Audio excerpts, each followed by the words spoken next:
Good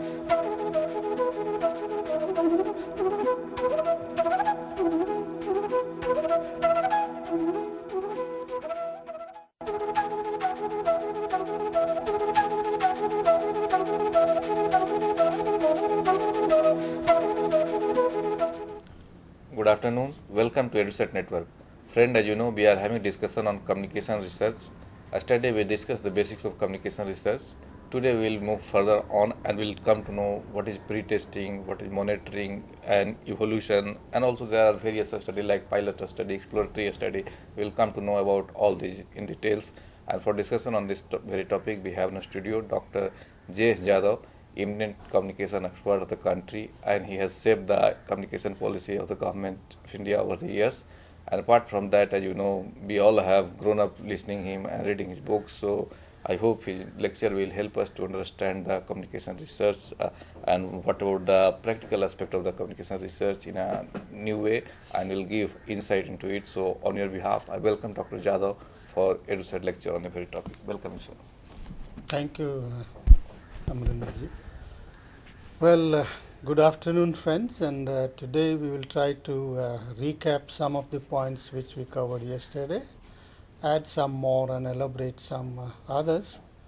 So we can quick look at those what we covered yesterday, means points like what is research, how it's done, what are the basic issues. So some of those things I'll put in form of a PowerPoint, have a quick look, and then let's move on.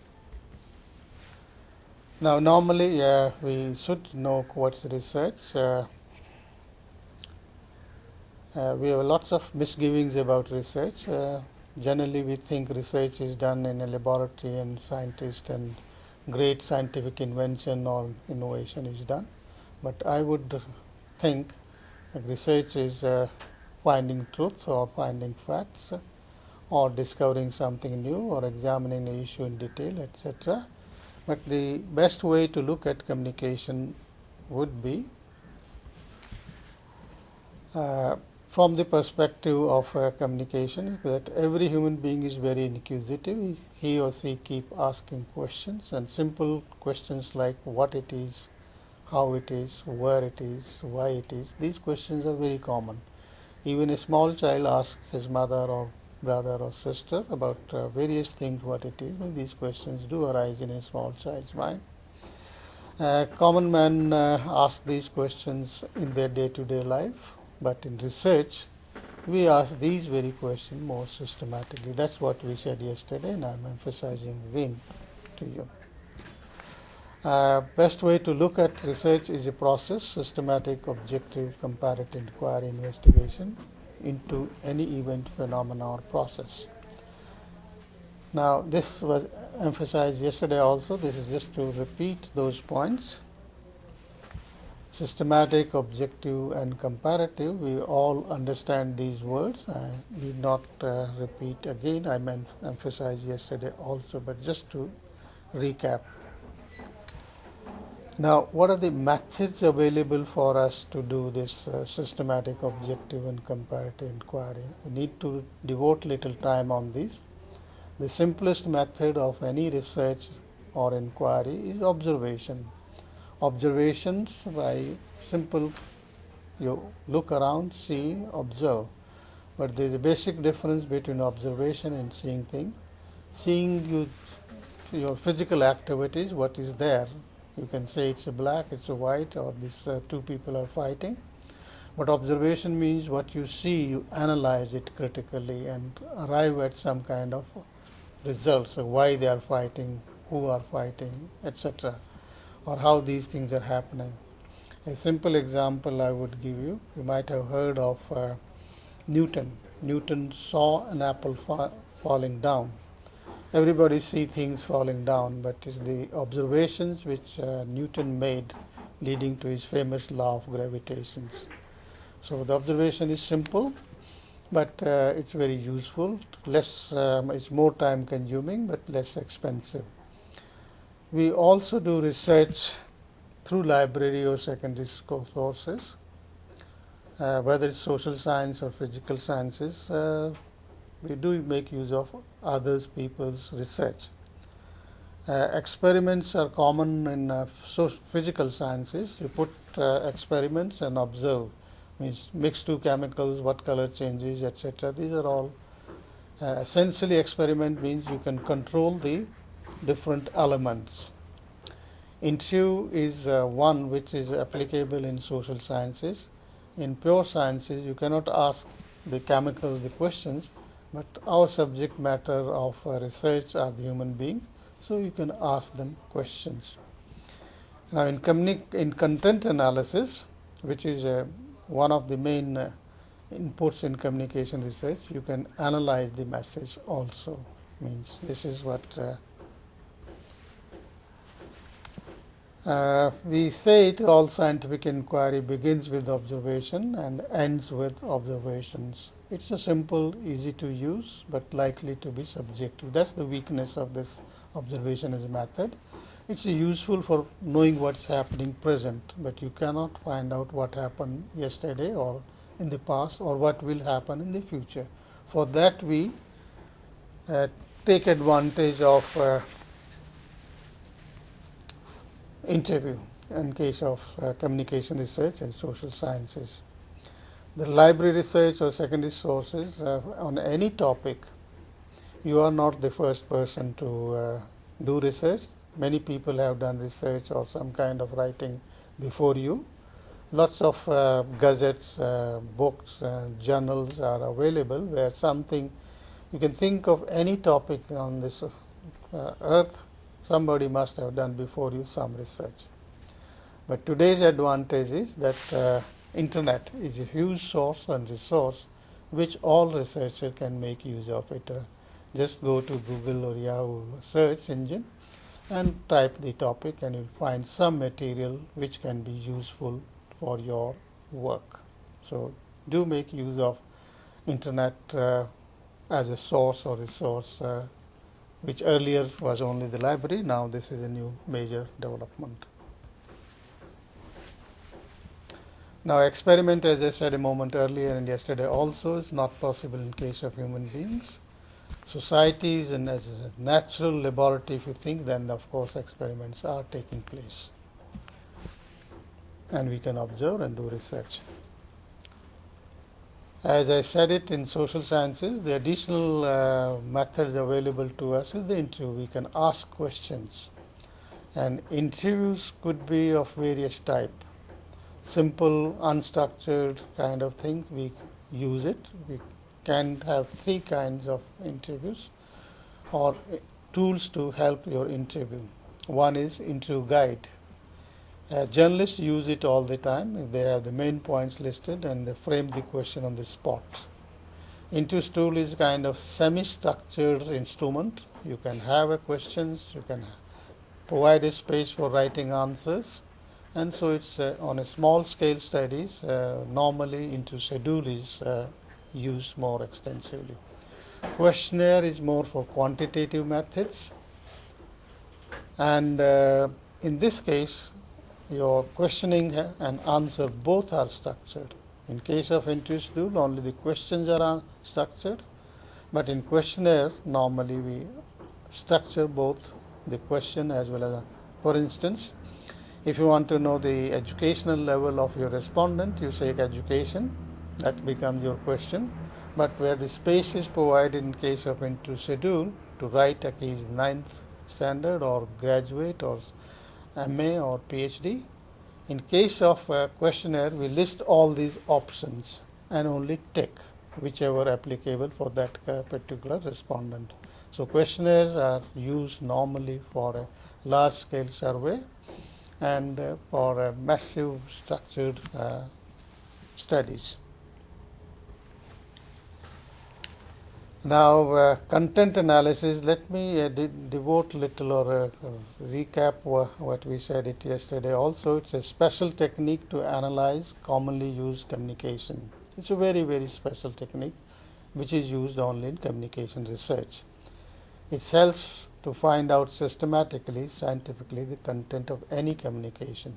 You can content analyze anything, a news bulletin or newspaper or entertainment program, what it contains. Basically, example commonest is the book. The first few pages normally give the content of a book. Essentially, content analysis is a quantitative method. It gives you how much space or time you are devoting to a particular theme or topic. Well, it gives some insights and qualitative insights also in terms of trends, which kind of major emphasis, because quantity and quality are more kind of concept which are used, but both quantity also has quality and quality also has some kind of quantity. Now this is we didn't touch up yesterday, and we should devote little more time. What are the different types of communication research? First is, if you look at it, the slide, you will see the formative research. Now what is formative research? Normally it's done for creating data, information, basic about anything, and it's done by the programmers, by the journalists, by the media professionals. If you are preparing a program on television, let's say on tuberculosis, then you will get information or collect information about tuberculosis, how it's done, how frequent it is, which kind of people suffer more. So whatever your focus of your program on tuberculosis on television, you try to get. So this formative research is to prepare grounds or knowledge base for preparing a more meaningful media program or media message or media contents. So it's very useful for practitioners of the media. If it's more like a homework before, rather than just starting making a film or television program or writing a feature, you collect the basic data about a theme on which you are making program, and which helps you to make it a better, more meaningful, more relevant program. Now feedback, even before feedback, I would say you can prepare a program, produce a prototype of a program and pre-test it. We didn't mention yesterday, but I would like to emphasize here the importance of pre-testing. For instance, you have prepared a pamphlet for communicating information about, say, tuberculosis or polio, or say a high-yielding variety of seeds, or for any development program. You have to have a message, you have prepared some design, but whether that design will be effective or not could be better tested or pre-tested as such. There are various examples. For instance, you prepare a poster and you write too much in that poster, so your letters will be very small, the typefaces will be small, and if you stick a poster on a wall, the people will not able to read it. But the basic idea behind a poster is that a person who is driving or walking, while he's walking and driving, can get the message, the essence of message. So pre-testing helps many times wasteful expenditure on non-effective communication material. You can do some kind of correction before final production and order. Means thousands of copies you prepare and produce of a pamphlet, and you find later there are some mistakes, or there is some misinformation, or there is a typefaces are too small, or some other errors. So you can correct those through pre-testing methods and save a lot of time, energy and money. Now once a communication program is launched, then you can get a feedback. If you like, I can mention that pre-testing is like, you can draw some similarities between communication and medical. Pre-testing is like, I don't know whether you've gone personally in experience of pre-testing some injections. The doctors normally try to find out whether a person is sensitive to particular drug or not. They do ask you, have you been taking aspirin? Some people might be sensitive to aspirin. Other person might be sensitive to penicillin. Other person might be something else. Then normally doctors do ask, have you taken this medicine earlier? Have you taken this injection earlier? If not, then they pre-test it. That means small dose they inject in your hand or somewhere and see if your body is reacting or not reacting. Sometimes we are very sensitive and react very violently, body reacts, and could be a lot of damage. So pre-testing is just like that.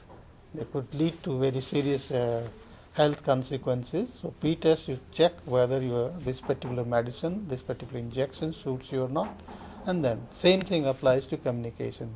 Before putting the full print order, you test it and can do better and save a lot of energy and money. Now, that was the utility of pre-testing. The feedback, again we can take some similarity from the health services. The doctors prescribe you a medicine, a course of medicines, and then wants to know the feedback, how a person is responding to those drugs. The second is monitoring, that he keep monitoring the progress of the patient. If they are not properly monitored, then time will be lost. So that's why in hospitals people keep monitoring the progress of a patient. Same thing applies in communication. You have launched a communication campaign, you got the initial feedback, but you must keep monitoring it. If there's something initially might have shown some success, but later on it's not showing some that effectivity, you can add something, delete something, change it. So the monitoring is a kind of mid-course corrections. Now, fourth is impact assessment. In communication, this become the kind of last, and from medical sciences, you can say it's similar to post-mortem. A patient either has been cured or is dead. Either way, the doctors try to know what happened in this case. This was the disease, this is the medicine we prescribe, and this is the result of that. And you learn lessons for the future. Same thing applies here, that you have launched a campaign for development or changing behavior or attitude or awareness, and then you want to know how far you have been effective. That's called impact assessment. Other word is also used here. Instead of impact assessment, we often use evaluation also, that you evaluate the program, whether it was successful, how far it was successful, to what extent it achieved its objective, to what extent it has not. For instance, whether a communication campaign in assessment show it helped in creating awareness. Fine, it helped in creating awareness, but it didn't help to bring out change. And normally now the emphasis is that yes, awareness is fine, but ultimately you have to change the behavior of the people. What we call behavioral change communication means communication must lead to change in behavior of the targeted audience. So impact assessment helps in which stage the program, what kind of components, what inputs it has given, where needs to be changed and what needs to be done, so that behavior change is the objective ultimate of behavior change is achieved.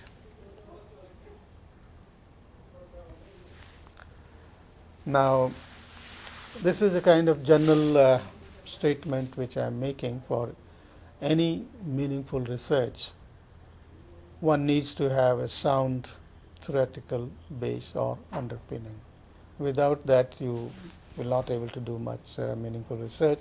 So theory is important. Let me devote little time between theory. I hope you all understand what is a theory. If you are face to face, I would ask you, even now I would expect you to, or I assume that you know theory, but still I would say theory is a kind of rational explanation of any phenomena. And this is how it's happening, a rational explanation. Newton gave a theory of gravitation, that all things are attracted by a force in the earth.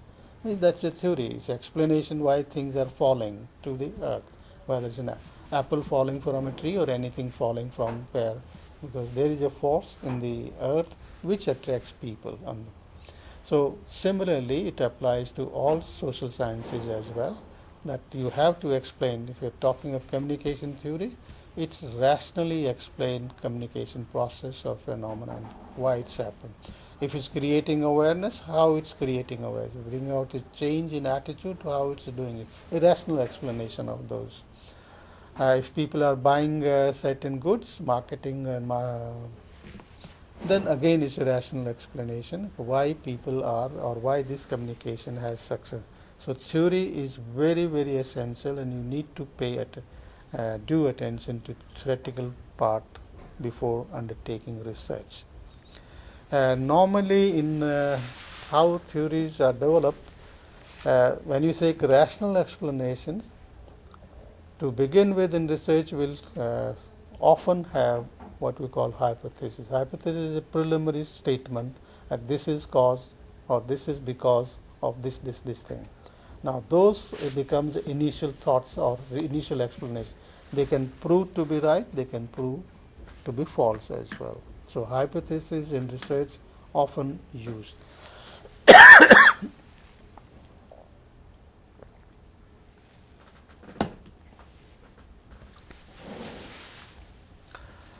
This I mentioned yesterday also. There are 4 or 5 areas where communication researchers can do research. That is source analysis, message analysis, or media analysis, audience analysis, feedback analysis, impact analysis, or evaluation.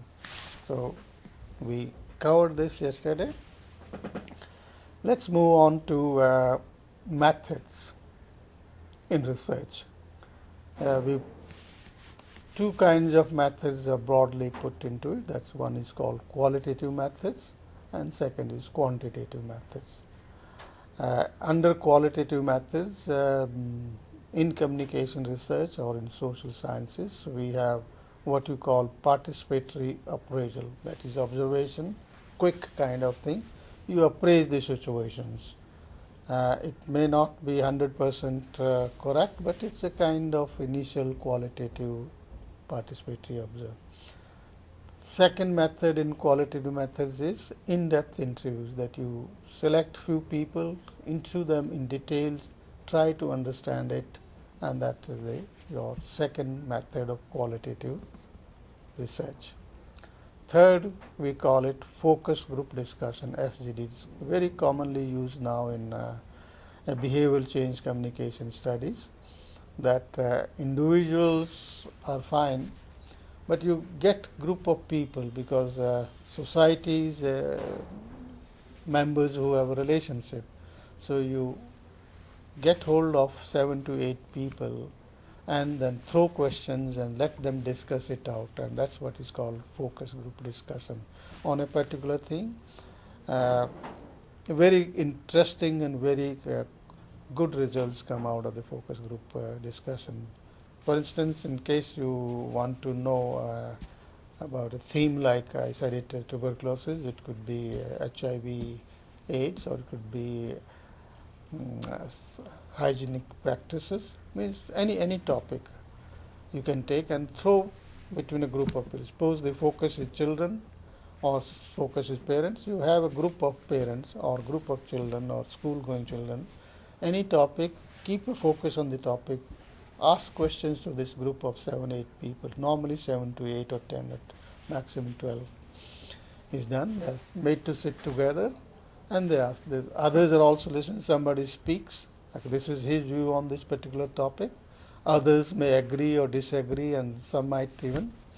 One need to have a real good training in focus group discussions. Normally, a danger of focus group is you have a questions, only one person keep on responding, others are silent. So a good person who understands what's the value and how to conduct focus group discussion, he involve everyone. Those who are silent, he kind of draw attention and say, okay, you speak, what are your views? So it comes after an experience, and normally it's done by senior people, while in-depth interview or in-depth participatory observation can be done others also. Now coming to quantitative methods, we have here a survey, and surveys normally one can put into 2 broad categories, that is representative sample, statistically speaking, and diagnostic is not a representative sample, but it diagnoses the issues on a smaller scale, but it's not a total representative. Uh, Normally, as I said, interview schedule and questionnaires are used in both type of diagnostic and representative. If it's a large scale survey, then we use questionnaire. If it's a small scale survey, normally we use into schedule. And as I said it earlier, into schedule is a semi-structured questionnaire or semi-structured questions. In questionnaire, you have fully structured questions and answer both. Now, a sample, because in the earlier slide we mentioned representative and diagnostic. Now, in these slides, it means sample. When you say representative sample, then you should know what is sample. I hope you understand what is sample. In a simplest term, sample is a part which represents the whole. Means one part which represents the whole. And it's simple. You might have seen ladies or somebody or a customer buying grains. What he does, a sack of grain, let's say wheat is there, he picks up a handful, see the quality and see what's the price. So it's because it's expected in that sack of grains, all grains are similar, so you can draw one and say this is a sample. When a housewife cooks food, by picking up one spoon of food, you can say whether it's cooked or not, whether it's rice or vegetable or whatever it is. So sample is a part which represents the whole. But in case of human beings, it's not that simple, because all human beings are not uniform like a sack of grains or a vegetable in a pressure cooker. Now here drawing a sample is a bit difficult, and one has to take it. But the simplest, most scientific, but commonly used is random. Now random is simple in the sense based on the principle of equal probability in statistics. And common example if I give you, it will like buying a lottery ticket.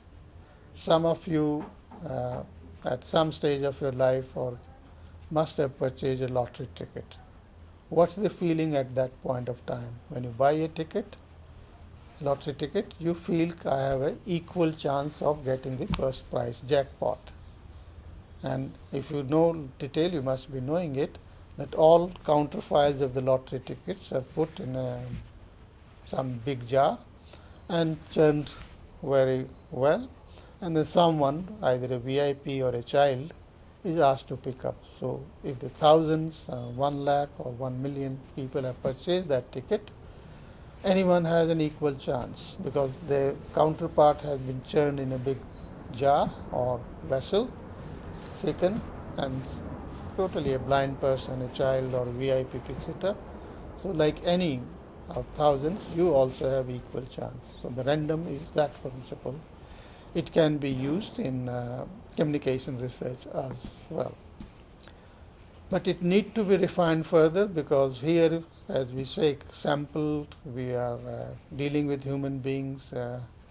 Some people are tempted to make use of random to make it a sampling of convenience. You go to a tea shop or a coffee shop or a corner shop and fill up the questionnaire. If you do a survey of, let's say, media habits of the college students, how you draw a sample.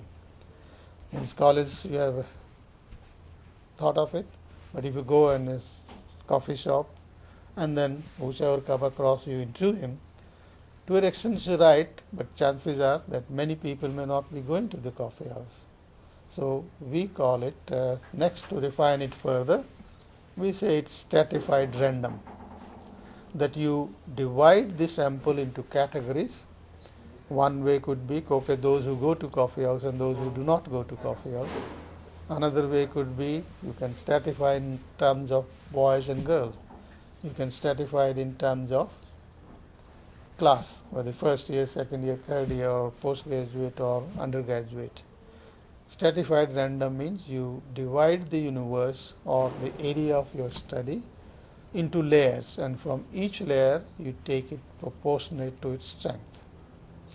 If they are, let's say in college, there are 200 boys and 300 girls, and you are divided into boys and girls, then you have to take from boys and girls in the ratio of 2 and 3. If you take 2 boys, you should take 3 girls, but that's their strength.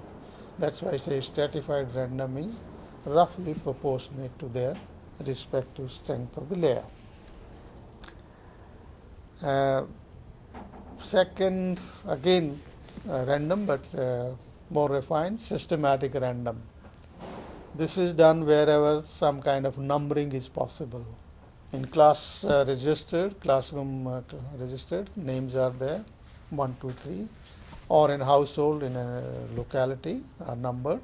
Then you can say every 10th house or every 10th students registered in a register would be interviewed. So this is the system you introduce. Randomly you selected 6th, then say every 10th, so means 6, 16th, and then 10, 26. This way you go on. Sometime these random selection process do not work. We want to include persons, special persons. For instance, in a village, you might stratify it in terms of class, caste, or sex, or education. But some people you must include in understanding the, let's say, role of media, like and behavior change, like elected representative. And so they don't come into normal purposive or stratified or systematic sampling. So purposely you select, and that's why we call it a purposive sample. Cluster is another mode. In villages, if you are familiar with the society, there are clusters. This is a caste-wise cluster or on some other basis. And from each cluster, you take it. In urban area, you say, well, this is a lower middle class, this is lower class, and this is a higher class. And that way you can cluster them, and from each cluster, you can take the sample. So this is broadly what we have to cover. I think a lot of time is there. If you have questions, you can ask. Otherwise, we'll go more on the theory.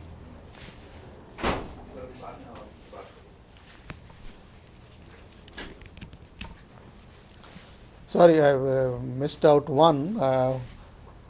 This sampling. There is a word or phase which we call multi-stage sampling process. Means, let's say out of nation you do a selection of, say, India state. Which state you are doing a state? That's one stage. This could be a one consideration or one criteria of selection. Within a state you might be selecting a district. So on what basis your district is selected? In district, the villages, urban area. Then finally the respondent, and this we call it multi-stage sampling process. Each stage you might have different consideration, different criteria of sampling. So that also you should be aware of it. Is that fine? We have time. You can have the question or. You talked about there is one systematic random sampling. So all sampling are kind of a systematic. So how it could be different from the others? No. So we are talking of earlier when we said systematic research is a systematic, objective, and comparative. That is a procedure laid out. But for sampling, when you use word the systematic random, means there is already some kind of order available for us, out of which we have to take a sample. I gave the example of, let's say, a locality, urban area. Houses are numbered, like 8 and, let's say, A1, 2, 3, 4, 5. The A block, B block, C block, D block. This way, like Vasant Kunj, where we are sitting, there are lots of A, B, C, D, means the D's 1, 2, 3, 4, 5, 6, 7, A, B, C. So from each area, you take, okay, we'll into someone in every 10th household. So somewhere you started between 1 and 10, any number, say 3 or 4 or 10, or maybe any number, then every 10th house you introduce a system that we will interview someone in every 10th or every 5th or every 20th house. You had introduced a system, start it somewhere and keep following. Now, in this problems do arise. Let's say 8, 6, and then you do it A16, and you find the A16 house locked or person is not there. Suppose you are interviewing adult male, and A16 there is no adult male. These problems arise in actual research. Then you have to introduce a system of replacement, how to replace it. Either you leave it out, or you can take it the other ways, either A15 or A17. But we have to tell that this is the system we have followed. That's why it's called systematic random. It's a random to start with, but then you have followed a system. Some order that. Order which others should also know. Yeah. And your supervisor can cross-check it if you are not filled the questionnaire or schedule, sitting somewhere under a tree. Yeah, we can also understand this in case of content analysis. Yeah. If you want to do analysis of content analysis of 1 month newspaper reporting, so we will take first Mondays, then second Tuesday. Yes, this is also followed. I mean, this we refer to as a field, but if you talk of the content analysis, yes, if you say we have to do the content analysis, say of Hindustan Time or Times of India. Now, which day you do it? That 30 days or 31 days? But can you do it all? No, it's not possible. You have to draw a sample. So you introduce a system. Some people say there are two normal methods used in selecting the newspapers or bulletins or radio programs or television program. We call it a continuous and constructed weeks, months or fortnightly. Continuous means Monday to Sunday, all 7 days. Okay, continuous we have taken, and then we say we'll take it alternate weeks, or we can say 1 week continuous in the month of March, 1 week continuous in the month of April, another continuous week on the May.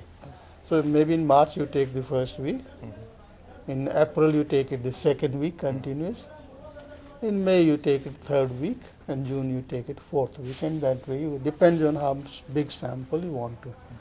The other way of newspapers and media is what we call constructed week, and that is you construct a week. It's not a continuous Monday, Tuesday, Wednesday, but you take it Monday of the first week, Tuesday of the second week. Or you can take Monday on the month, depends if you take entire year is to be then you can construct a week that way also. So these are the sampling techniques applied, and that's all part of the systematic random. That will come under systematic random. And purposive general meaning is if we want to do a kind of thing that we purpose with certain purpose. The purpose of what's the core purpose of your research study, and certain people are a must for that understanding. For instance, you would draw a sample of a group, a class, graduate class, but there's someone who is a monitor. His views becomes important, or in a village elected representative. So, and it's a must for, or let's take HIV. Now the purpose is to understand what feeling HIV affected people have, what are their beliefs, or say drug addicts, and those who have now kind of removed from the drug. So keeping the purpose of research in mind, and who are the best people to give an answer to that kind of purpose or serve that purpose, you select. You do not follow the random or systematic or stratified. Purpose decides whom you are going to. Yeah, it's like if we want to do a survey on foreign policy, naturally who knows the foreign policy will talk to them. Otherwise, we can't talk to the shopkeeper who will not enable to like that. We can simply foreign policy again. You rightly said it. So those who are handling foreign policy and those who are covering foreign policy. Right. These two categories could be. So the purpose of research decides whom you are going to Not that in other cases purpose do not matter. It matters, but here you kind of do away with usual random stratified or systematic random. Let me clarify it here. Normally, it's a combination of the two. Okay. You do the random, stratified, systematic, etc., but you also include purpose. Because, for instance, in a village, you'll do the general common villages, rural folk, based on their caste compositions area-wise, or the adults, or whatever. But you do include certain people like elected representative, because they have a say. Because any communication they facilitate in the village situation. So sampling is very important for only then we can understand the true nature of conclusion or result. Otherwise, it will be erroneous. Yeah, that's why people say research many times reveals, many times hides also. This write-up about research methodology is important, because anyone who reads that definitely should know how you have gone about it. Only then you can give a correct picture to the reader. Okay. Another big problem for the students of research is chapterization, which you have not talked about that chapterization. Okay. So, how one should do the chapterization? First stage in either in writing synopsis, and then it's after the research. Supposed to. And then let me take one and more. What is the scope of changing the chapterization? Yeah. Let me, before taking your question on chapterization, let me say a few words on what we call Reppert, which is equally important for a researcher to know what it is and what's the significance of Reppert establishment. Normally, one should not just go and start asking questions. You should establish comfort level with the respondent. And I would suggest to every researcher that you should make contact with the person whom you are going to interview, make him at ease, tell him the purpose of your research, why you are doing it. Otherwise, it becomes difficult. And I often say, before you do research on a community or a person or people, they do research on you. But sometimes it may also happen that if we tell the purpose, they will start hiding the truth of the facts which need to researcher know. No, in I case think of the two different things. but this is true in case of election. You can say the voting pattern good. if you want to do. It's good. It's coming out in your questioning. Yeah. Reppert establishment helps in person to make it easy and share. Otherwise, normally he will say on what purpose you have come. He will conceive rightly or wrongly that you are for a particular party, or you are from family planning, or you are income tax person, or you are some CID man. So accordingly, he will kind of try to distort it. Right. And I often say, before you do research, the person or community or they do research on you. Okay. So establishing Reppert is very, very essential. Now, your questions that people hide, there are two ways of handling this issue. Yes, people do hide things. One way is to build in your questioning interview a system of cross-checking. Normally, people do build it, a researcher, that you ask a question here, then a little while you ask it in a different way. Suppose he has said something earlier, do you have a radio at home? Do you have a television at home? Thinking that you might be an income tax assessee, he might have said no. Then you ask it, do you listen to radio? He might say yes. Then it's possible he listens at home, or it's possible he listens somewhere else. But if you ask him another question, where do you listen to the radio or television? Okay. Then if he says at home, then his earlier answer, you can go back. Earlier you said you don't have a television. Okay. I gave you the exact what happened with us. So we were doing a research recently in Shimla, means the lower middle class families. And there some problem of electricity connections. They were illegal connections. So we asked the people outside this slum area, it was slum area, do you have a television at home? And most of them said no. Okay. And because if they have the television, that means they have electricity connection, which they were not supposed to have it. Then we walked into that, and nicely television was covered. Okay. So this is the way you can cross-check. You observe because you combine it, Right. but without offending people. So there is a system of cross-checking within your interviewing or observation style. The second, perhaps you mentioned about the elections, exit poll particularly, because here over the years it has been emphasized your vote is a secret vote. It has been emphasized you are free to vote to anyone. It's a secret and you are free to vote to anyone. So the people normally try to keep that in mind. It's my vote, personal, and I am supposed to keep it secret, not to tell anyone.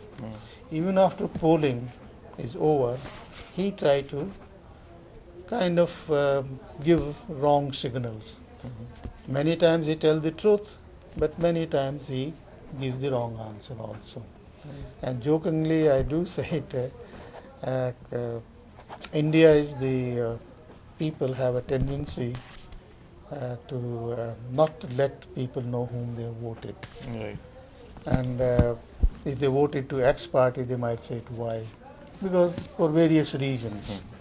And I do say it like a exit poll is a kind of dying statement. You are already kind of about to die, or here in this case, you already casted vote.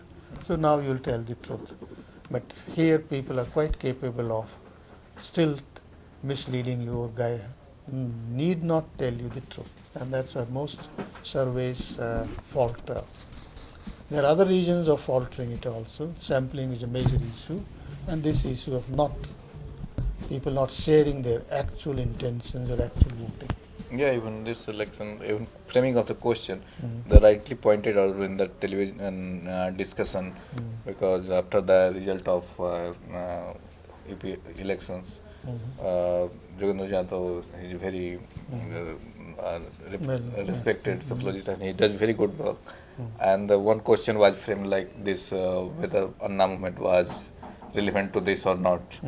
And the other was about the Baba Ramdev movements. So both case, one case he framed the questions like Bhrashtachar is important, played a role or not. In other case, the same as Swami Ramdev played a role. So people said no, but in case of Bhrashtachar said yes. But if it could have been framed like this, that black money played a role, then the answer would have been different. So Vinod Sharma pointed out rightly. Well, I think this example brings us to another aspect of research which so far we have not covered. Yeah. And that's very, very vital, and sorry we didn't cover it or touched upon it. That is how to frame questions, how to prepare your interview schedule, how to prepare your questionnaire. One can go on this, but it comes more after practice. But essentially, this is very vital. The way you frame your questions, the way you ask the questions, the way, the order you make of those questions, all influence. But still, I would say I will not frighten you. It's so difficult, nobody can do it. People can do it and do it all the time. A couple of points need to be kept in mind. The one point which needs to be kept in mind is that you should ask only questions which are directly relevant to your topic of research. So not bore the respondent with questions which have no direct relevance. The second point which need to be kept in mind, easily said but very difficult to do in practice, ask simple, straight questions. Simple, short and straight questions.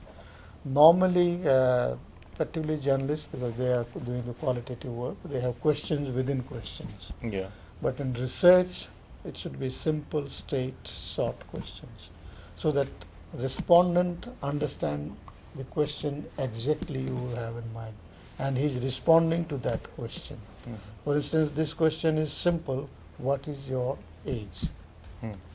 And he can tell it.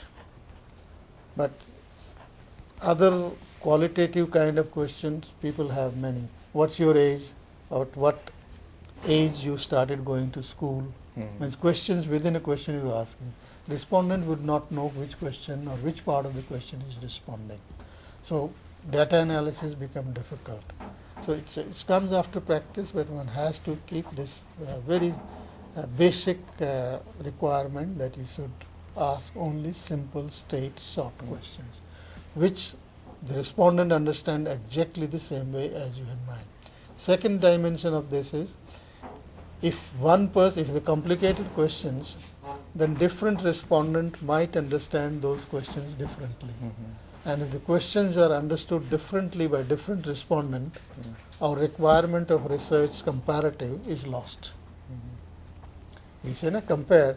If the question is differently perceived or understood by different, say you are interviewing 100 people, and if there are different people are understanding your question differently, the more complex question you have, the more question within question you have, there is a danger of differently perceiving or answering the different part of the question. So results will be misleading. So this is the major issues. Third point, I made it one relevant question, short question. Third point which I would like to make, always think of that the other person is an intelligent person. Normally we do not pay due attention to that. The moment you start interview, his mind starts working in a very systematic way. So don't jump from topic to topic. Suppose you are interviewing a person about one aspect, and the advice again or suggestion again that divide your topic into 3-4 components and ask all relevant questions to those 3 component or 4 component or 3 or 4 dimension of your inquiry all together. If you jump from one area to another area, he gets confused. Final, I would say, normally an interview should not last more than half an hour, 20 minutes, half an hour, 25 minutes. If it's become 1 hour, 2 hours, the danger is he will get bored and can start answering it and might leave it, the interview in between, which will be your loss. So these 4 points and framing the questions are very important. That ask only relevant question, ask simple and straight questions, ask all questions together, don't jump from area to area, and your interviewing time should be around half an hour or less. Okay. These are the suggestions, but not absolute rules. Yeah, it depends upon the respondent and also the situation or the question what we want to expect from them. So these are the while framing the questions. And what the precaution one should take in interpretation of the question or analyzing the data? That's data analysis is another ball game, and if your questions are the simple, straight, and answers you can link it together, like this answer is for this question, interpretation is not very difficult. Now, it could be both qualitative and quantitative interpretations, and both have their values. And in communication research, and particularly I would suggest you should use both the methods, qualitative and quantitative methods. It could be a very simple level of frequency calculation. What's at, for instance, simple question, how many people have a television? How many, means if you have a television, for exposure, which programs they normally watch. So these kind of now let me add one more thing while framing the questions or your earlier question on chapterization. Now first take the framing the question. Questions should be framed to cover all the objectives of your study. Because when you make a proposal, why we insist on making a proposal is that you have a rational, means title of your research, and that applies to chapterization also. That what is the topic of research? Then introduction. Now, in introductions, you have a kind of justification, normally rational and justification we call it. Why you are doing this research, what purpose, and that's there. Then we say what are the objectives. Now, objectives should be one broad objective broken into a smaller sub-objectives, 2, 3, 4. So your questions in the questionnaire or schedule should cover all those points. If you, in the objective as stated, we want to know the media exposure of the youth, then you should say media exposure, we include television, radio, television or internet. So your question should cover radio, television, internet, newspaper, whatever you have in mind. So all those dimensions you should, your questionnaire or schedule into schedule should link with your objectives. Now the same thing applies for the interpretation of the data. Means analyze the data as per your objectives. So I would say your research proposal also have chapters or section, and your report or research thesis will also have these chapters and sections. These are commons like title, introductions, rational justification, objectives, and methodology. So in one different chapter on this. Within that, when you write, these are the part of your proposal. This is the part of the when you say writing a report, yeah. In between after this rationalization, why you took it, what was the objective, what methodology you follow, you take findings. Right. In findings, you take objective wise. If you have 5 objective, then you have the 5 chapters. Like I have answered this. If media exposure was one, awareness was another objective, behavior change was the third objective. So your research analysis or thesis writing should indicate, well, this is the chapter on awareness, this is a chapter on attitude, this is a chapter on behavior change, and linked with the objectives. So data should be analyzed that way. Final, of course, is the conclusion, what emerges out of this study. It's dominant Yeah. observations Observations. which made through the. So chapterization may explain all the things which help to know the other people that how it has been done, what was the objective, what the process or the method has been followed, and what the conclusion and all that. This is linked with your proposal. That's why the emphasis is given so much on proposal first. Okay. And all these are given in the proposal. Title, introduction, objectives, methodology, all is given. In a report, you are only giving the findings. Then more emphasis goes on the objective, what answer you found to your objective of study. And gave you the simple example, okay, for the awareness, media exposure, media ownership, these all could be checked. And one more additional chapter, of course, means background of the research. Respondents.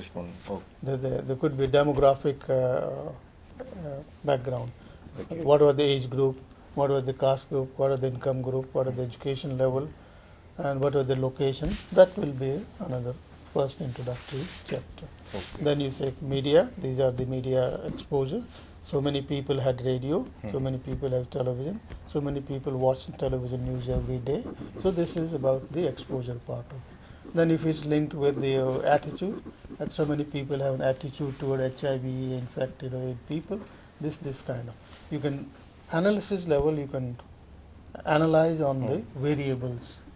Now variables could be demographic like age, education. It could be sex, gender. So all depends on what was your proposal. According the data will be analyzed and according your chapters will emerge. The basic important document or step in research is prepare a good research proposal, giving all the details, what you are going to do and how you are going to do. Okay. So, well friends, I hope today's lecture gave you the kind of framework in which you can take research, and the important part of the research is as you come to know the sampling, questionnaire. These are very important. If you do a mistake, even single mistake may lead you to the wrong findings, wrong conclusions. So be careful, as the suggestion have been suggested by Dr. J.S. Jadhav. So I hope the lecture must have benefited all of you. And I also thank Dr. J.S. Jadhav for giving such a wonderful, insightful lecture explaining all the important aspects of the research. So I thank him, and also thank all of you for watching the lecture. Thank you very much. Thank you, Narendra. Thank you. Nice. I hope it's useful.